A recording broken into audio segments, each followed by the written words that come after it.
Hey friends, in this video we are going to see how to temporarily but also so quickly you can deploy your ML web application just using Google Colab as your backend and also using a tunneling method, a package called ngrok. So before we get into this actual technical thing, let's first understand why it is important. In a lot of cases that you might have built a web application and you want to actually deploy it in a production environment, but before that you want to test it with your friends or you want to test it with your colleagues, and it is quite difficult for you to do it. And maybe this is something that you have created in a Jupyter notebook or a Google Colab environment or as a hobby project, but you don't have any actual way for you to deploy it unless until you have to download the code, you have to do a lot of changes, and then you can deploy it. So this is where this particular tutorial will help you to not leave this entire Google Colab environment and without much dependency. So we have one dependency of using ngrok, but other than that you don't have any dependency to deploy this app and then share a URL that anyone can open in the world and then see what you have built.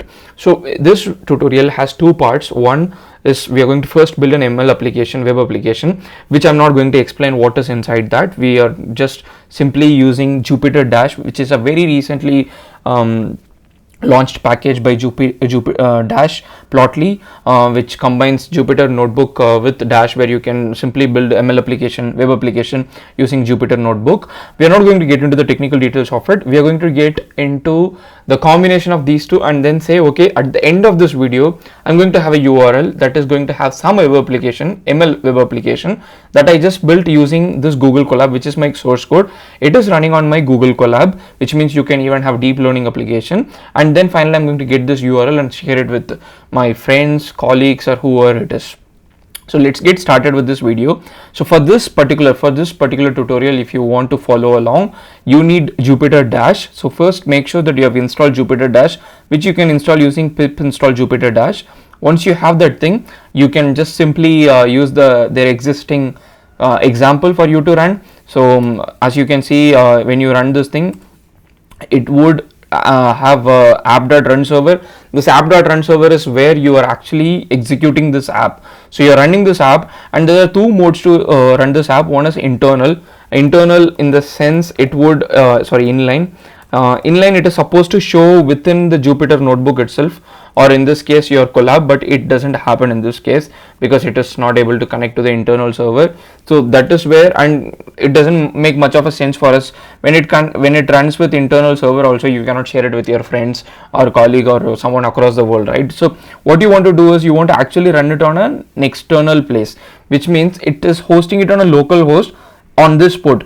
Now your challenge is, okay, I've got this thing, and how do I take this link and share it with someone? Because when you click this link, nothing is going to happen because it's on your local machine, and that local machine is also not your own local machine. It is within the machine that Google Colab has provided you. It's with some computer, Google cloud instance. So now how do you do that? So there are multiple ways for you to do this thing, but the simplest way that we can do it is, because we code in Python, is there is an ngrok wrapper for Python, which is something that you have to install first, which is PyNgrok. And to start with, first, what is ngrok? So to simply say that ngrok will take your local URL, the local host URL, and then securely tunnel it to your public URL, which you can share it with anyone. So you are advised to install sign up for this for you to get authorization token. So after you do that, when you do this thing, so initially your local URL looks like this, and then when you forward it, it will go to a public URL. You can get your permanent URL also, but in this case we are going to use a temporary URL, and it is quite popular, used by a lot of companies, and it's extremely handy in a lot of cases, especially if you're doing prototyping and testing. So yeah, so you can open it on any device anywhere in the world. So to start with, register for a ngrok login. And once you log into ngrok, please make sure that you go to your dashboard, and then in this section, particularly just below this thing, you would try to see you can see your authorization code. That is very important. I'm not showing my authorization code, otherwise I have to go back and edit my authorization code. But in this exact section, where your dashboard getting started setup, you can find your authorization code. We need that authorization code. So once you are done with this thing on your ngrok site, so there are two sites, one is the Colab site, the other one is the ngrok site. So once you are done with this ngrok site, you are good enough to configure your ngrok. So please install PyNgrok. Once you install that, the advantage with PyNgrok is that ngrok is also put in your environment variable, which means you can also access ngrok not just from Python. You can also access ngrok using your CLI, the normal shell. So that's where you have to take your authorization code, use command because you are accessing shell, ngrok auth token, and then put your authorization token, whatever you got from this page, from your dashboard where you have set up an installation. Once you are done with that thing, so at this point you are you're successfully configured. The next thing that you have to do is you have to invoke ngrok, and then you have to open a HTTP tunnel. So the default port is 80, and you have to look here when you ran that application using whatever service. So to give you some idea, you can do it with Voila, you can do it with Streamlit, you can do it with Dash, you can do it with Jupyter Dash, you can do it with Flask, you can do it with Django, you can do it with all these web application service that you can use with Python. Okay, so so please note which port it has opened for you, and then you have to give the exact port as a parameter when you are trying to connect ngrok. So you can do it multiple ways.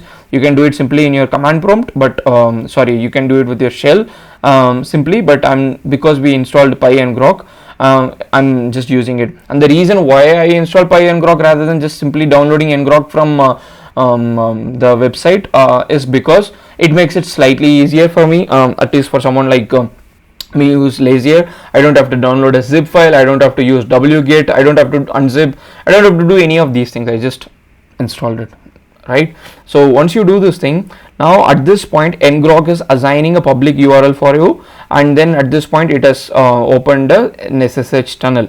So we probably may not need this at this point, so you can just run this, and you what has happened, failed to start the tunnel, your account may so the free edition that we have allows us to have only one ngrok tunnel at the same time. So if you face that kind of issue, you have to simply kill ngrok and you have to open it again.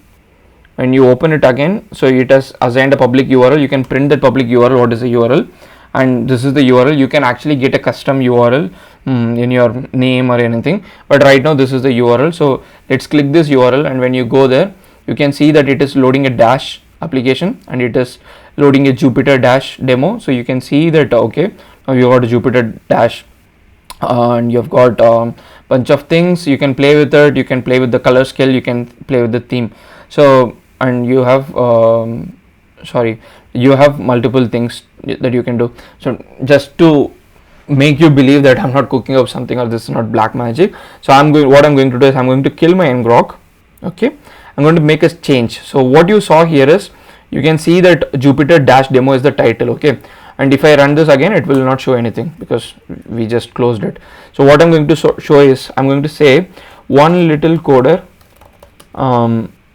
deploy ML app Colab demo.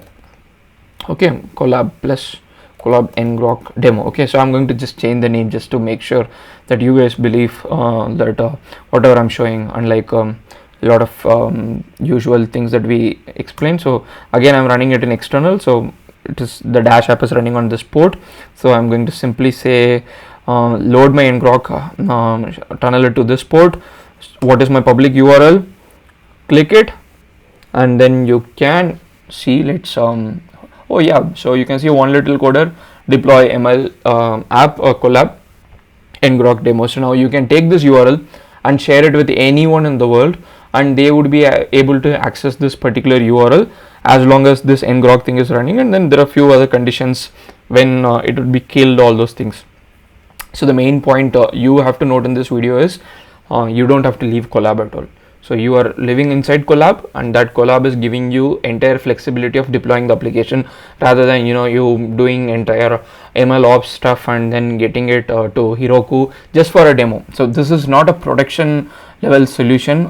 Please note that thing, because you have to run your Colab, you have to run your ngrok. So there are a lot of things, but the thing is, once you run this thing for a brief period of time, you don't have to care about anything. You just have to take this URL, share it with anyone. So I'll just take this URL and open it in another let's say tab, and then it would still run. So as many as instances you can open it, whatever free tier is offering you. So yeah, that's the main thing.